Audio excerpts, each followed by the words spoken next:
Ikawa na karibu sana pasta siku ya leo. Uweze kusalimia watu, uweze labda kwa msikilizaji na mtazamaji aliye pale nyumbani, lazima mbona unatoka mahali gani, unaitwa nani, kisha na maana utupe neno la siku. Karibu sana. Asante sana. Nashukuru sana President Avini. Mungu amani akubariki na kutende mema. Mtazamaji wangu popote pale ulipo, kwa majina yangu naitwa Stephen Kinyanga Moriongi. Ninashukuru sana kwa nafasi hii ambayo nimepata mahali hapa, na ni kwa neema kubwa sana. Alijakuwa jambo la kawaida, ni kwa nguvu za Mwenyezi Mungu.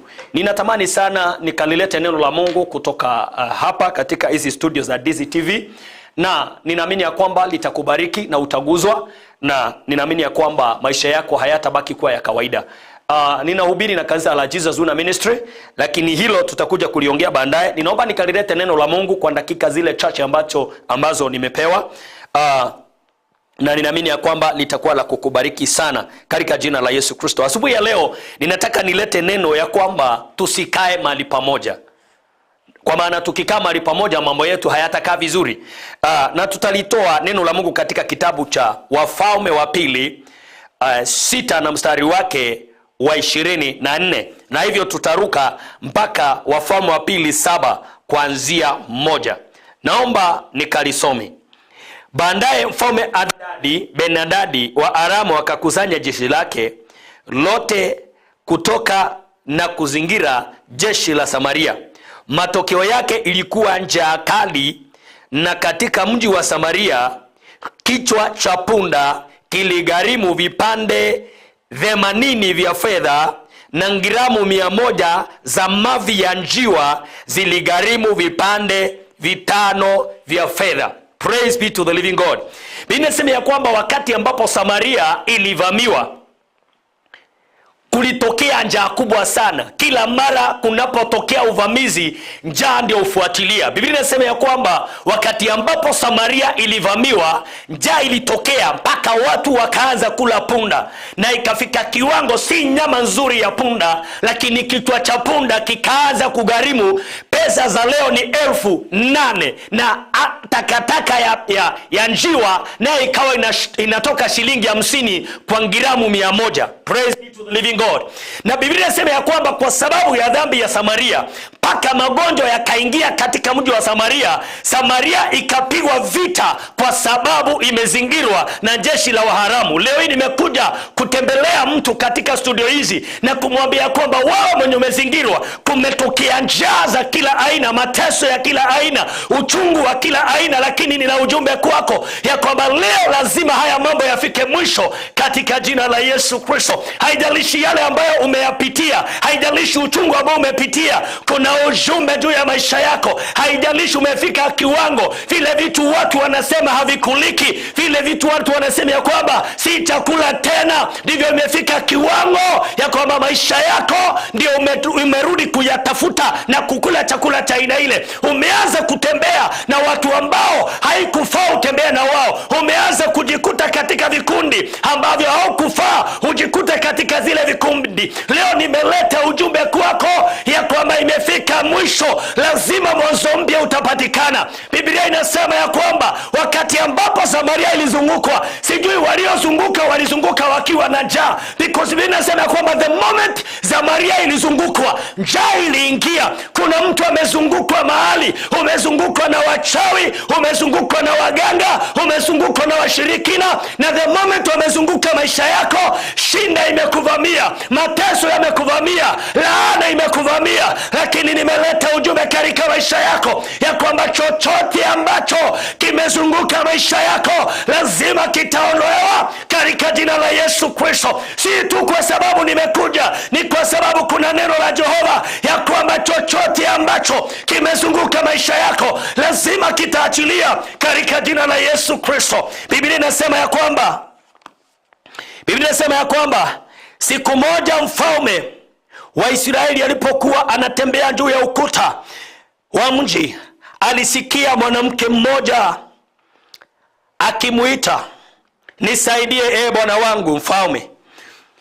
Mfalme akamwambia, Mwenyezi Mungu asipokusaidia Haleluya. Eti Mwenyezi Mungu asipokusaidia, wakati mwingine tunatafuta msaada kwa wanadamu, tunatafuta msaada kwa majirani, tunatafuta msaada kwa waheshimiwa. Tumesahau kwamba msaada wetu unatokana na Mungu. Wakati wa mfalme anaitwa, anaambiwa mfalme, naomba msaada, lakini mfalme akamwambia, mama, wewe Bwana asipokusaidia, mimi nitakusaidia namna gani? Ninataka niongee na mtu mahali. Wewe umetarajia anko yako akusaidie, umetarajia anti yako akusaidie. Nina ujumbe kwa maisha yako ya kwamba msaada wako umebaki katika mikono ya Jehova. Toka kwa wale ambao waliokuahidi, toka katika nyumba za uchawi. Mchawi ana msaada wako, mganga ana msaada wako. Kimbilia Jehova, ana msaada wako mpendwa. Toka katika hizo nyumba za kudanganywa, kimbilia Jehova na msaada wako. Mfalme wa Samaria anamwambia mwanamke, wewe Bwana asipokusaidia, ni nani atakaye kusaidia? Sina uwezo, lakini msaada wako utatoka kwa Jehova. Na mimi pia ninasimama nikakuelekeza na kukuambia, mpendwa, msaada wako unaye Jehova aliyeumba mbingu na nchi, katika jina la Yesu Kristo. Usiache shetani akakudanganya, usiache shetani akaharibu maisha yako, usiache shetani akaharibu uhusiano wako. Kuna Jehova. Nyosha mkono wako, muangalie mfalme, mwambie, Baba, nimeleta shida zangu kwako. Biblia inasema ya kwamba nisaidie Bwana wangu. Akamwambia Mwenyezi Mungu, asipokusaidia, mimi nitakupa msaada kutoka wapi? Haleluya. Ya kwamba Bwana asipokusaidia, mimi nitakupea msaada kutoka wapi? Wanadamu hawana msaada wowote mpendwa. Vile unavyofikiria wanaweza wakakusaidia, hawana uwezo wowote. Vile unafikiria wanaweza, hawana uwezo. Angalia Jehova, mfalme amekataa. Mama alifikiria nikimwendea mimi nitazaidika, alifikiria nikimtibilia mimi nitazaidika. Kwanza aliona huyu ni mheshimiwa. Kuna wale watu wakiona mheshimiwa wanafikiria shida zao zimeisha. Wakiona mheshimiwa wanafikiria mtoto atasoma. Wakiona mheshimiwa wanafikiria mambo imekuwa sawa. Siku hiyo mama aliona mheshimiwa, lakini mheshimiwa akamwambia, hapana, hata mimi mbote mechando, hata mimi niko na shida kama yako. Sisi wote tumwangalie Jehova, sisi wote tumkimbilie Jehova. Mpendwa, ni wakati sasa tumkimbilie Bwana na tuachane na watu wa dunia. Ni wakati tumkimbilie Bwana na tuachane na waheshimiwa. Ni wakati tumkimbilie Bwana na tuachane na marafiki ambao wanatupoteza na wanatutoa katika njia za Jehova. Haleluya. Biblia inasema ya kwamba kutoka katika kiwanja cha kupuria au katika zinikisho, shida yako ni nini? Nataka ujue shida inapoingia hakuna kitu ambacho hakiwezi fanyika. Biblia inasema ya kwamba akamjibu, juzi mwanamke huyu alinishauri tule mwanangu. Haleluya. Alinishauri tule mwanangu na kesho tumule wake. Tukampika mwanangu, njaa ya ajabu. Usicheze mpendwa.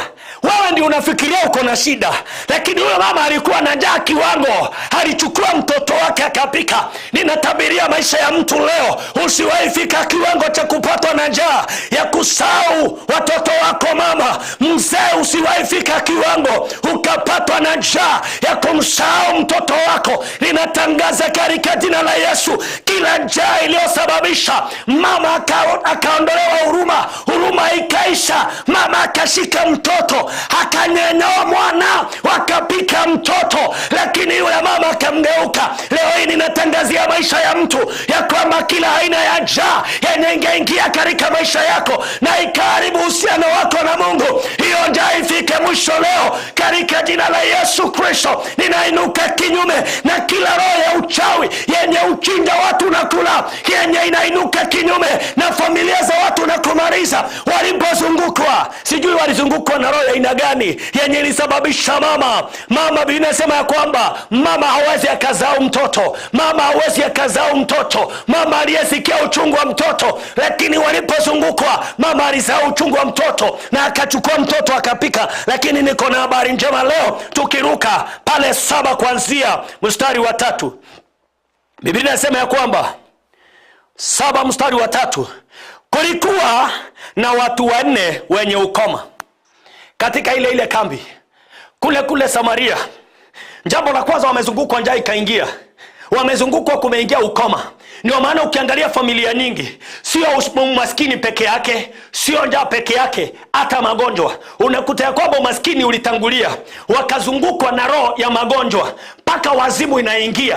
Biblia inasema ya kwamba wakati mwingine hata uchawi inaingia. Ukiona mama amefika kiwango cha kuchukua mtoto wake achinje akule, hiyo ni roho ya uchawi. Ninatangaza leo, roho za uchawi na uganga, roho za ushirikina zote zenye zimetembelea familia na jamii zetu katika mji huu wa Bosongo, tunatangaza hizo maroho zote tunazika mateka katika jina la Yesu Kristo. Biblia inaniambia kwamba na wakati huo yule mama alipokuwa analalamika, kukatokea wenye ukoma 4.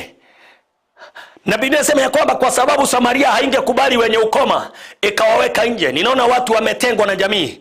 Ninaona watu wametengwa na watu waliotarajia, watu ambao ulikaa na wao, watu ambao umefanyia kazi miaka mingi, watu ambao umetumikia miaka mingi, lakini imefika kiwango wameanza kukutenga. Nina ujumbe kwako leo. Biblia inasema ya kwamba na kulitokea wenye ukoma 4 ambao walitolewa katika nje ya miji ya Samaria, na wakaambiwa, nyinyi hamfai kuwa hapa. Wewe usijali hata wakati unapokataliwa, usijali hata wakati wanapokuweka kando, usijali hata wakati wanakuambia wewe si wa familia.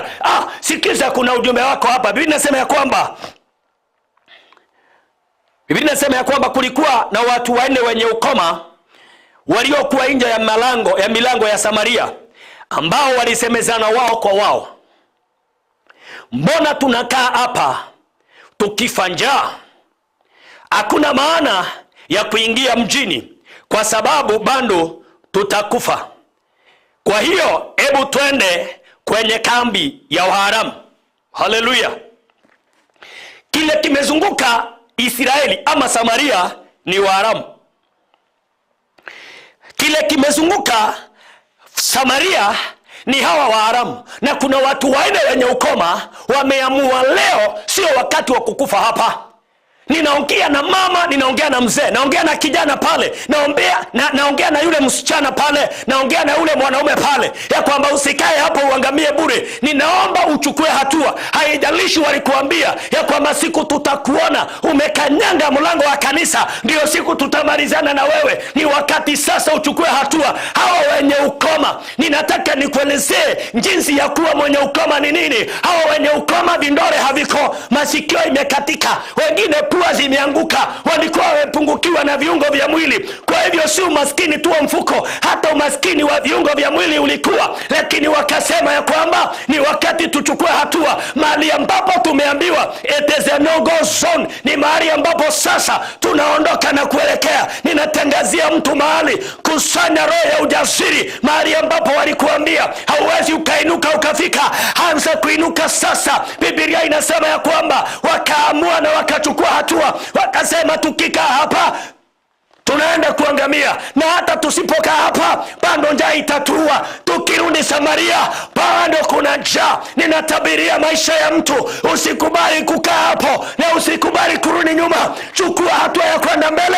Walikutishia, wakakuambia kwenu hamuwezi fanya biashara, wakakurushia roho ya ukoma ya kwamba kwenu hamuwezi yoeka, ya kwamba kwenu hamuwezi kaa na ndoa. Ninakuongelesha mpendwa, popote pale ulipo, jipange sasa, anza kutafuta ndoa, anza kufungua biashara, kwa sababu kuna mwangaza umefunguka juu ya maisha yako, ya kwamba asubuhi imefika. Biblia inasema ya kwamba, Biblia inasema hivi,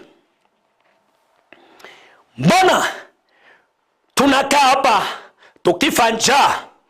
Hakuna maana ya kuingia mjini kwa sababu uko tutakufa.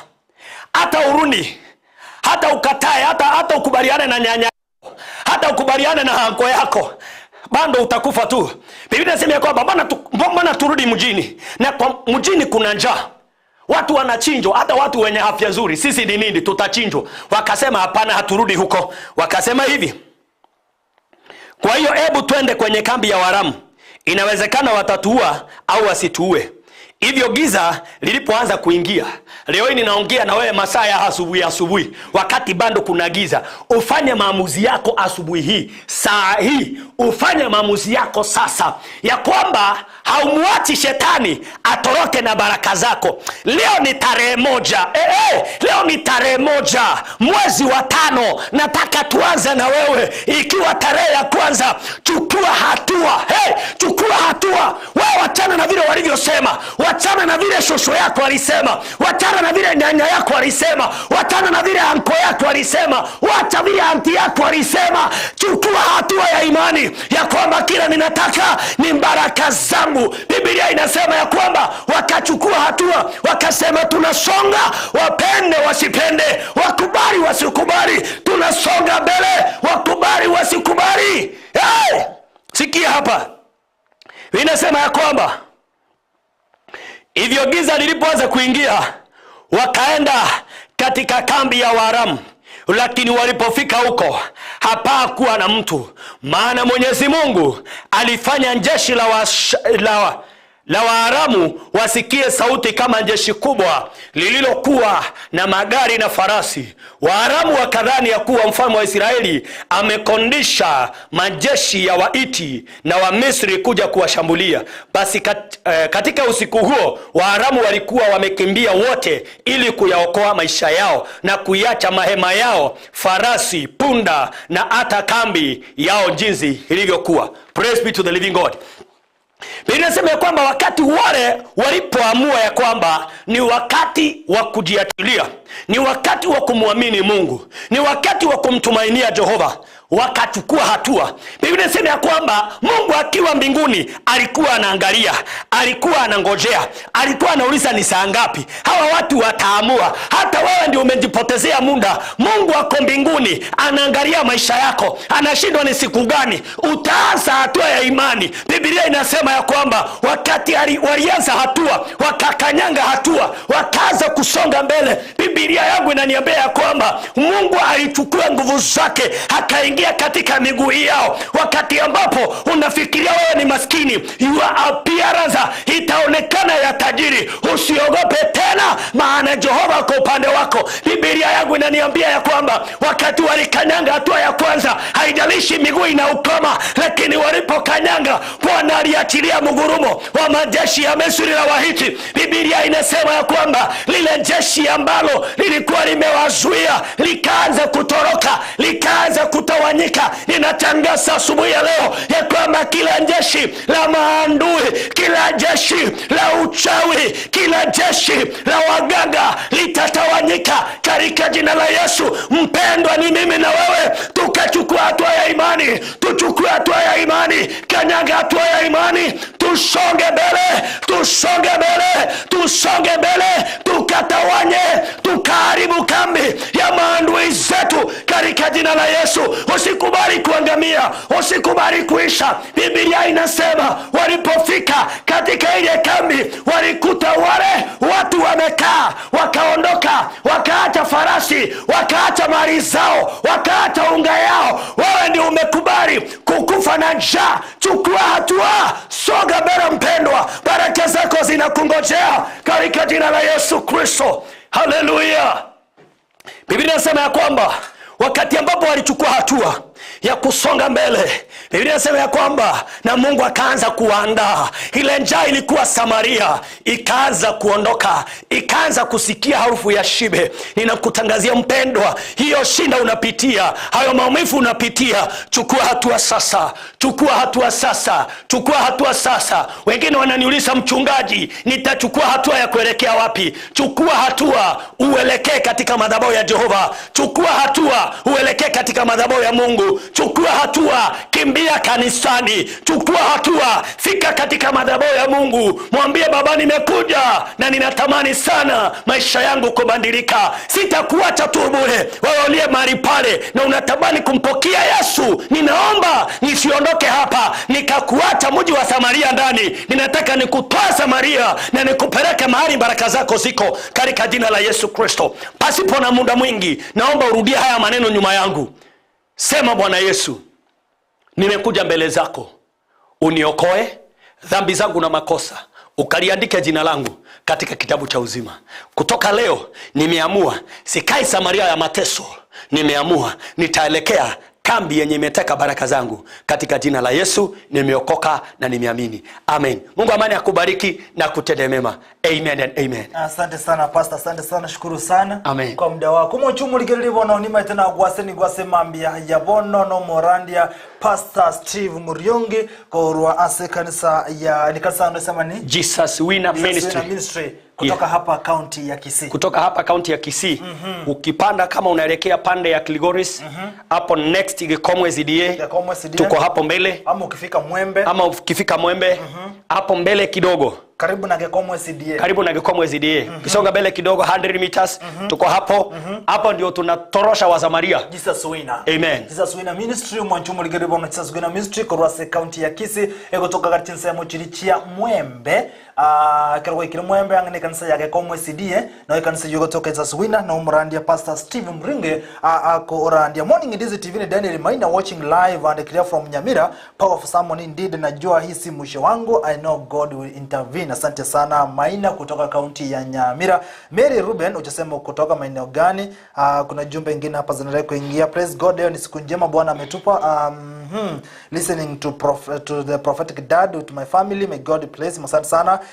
Isan Maseni says hi. Asante sana Mary Ruben. Praise God, watching live from Kisii Town. God bless you pastor to the world. Unasema nani lakini asante sana. Ni wengi ambao wameandika jumbe zao. Walimu watume jumbe chenu. Asante sana kwa kuwa mnazidi kutufuatilia. Pastor, kabla hujaweza kuweka ombi lako la mwisho. Yes. Labda kuna mwenye angependa kukufikia kupitia nambari ya simu. Yes. Labda unaweza kupea nambari yako ya simu kisha na maana angependa kukufikia aweza kukupigia simu. Amen. Yes. Namba yangu ya simu ni 0726 248 559. Unaweza rudia? 0726 248 559.